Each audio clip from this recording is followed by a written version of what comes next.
ibig sabihin, para malinaw kasi alam ko marami, ako nga dual din ako eh. Ibig sabihin, pag dual ka, entitled ka rin sa ganyan, Centenarian Act na yan? Oo. Pwede Na ka kunwari, kung 80 years old umabot ka, meron ka rin makukuha na 10,000 pesos. Tama ba? Yes, oo. Okay, buti malinaw Basta yan. mag-a-apply lang. Kung living abroad, mag-a-apply sa ating embassy. Okay, sige. So, tapos yun sa kung ano man ang matanggap na embassy mga applications, dumadaan yan sa Commission on Overseas, Filipinos Overseas, at pinapadala sa atin para nababalidate.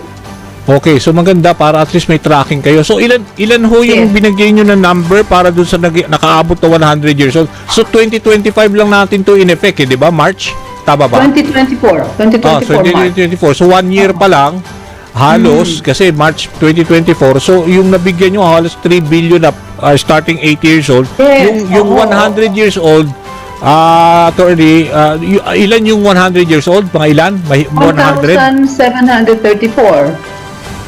May umabot din ng 1,000?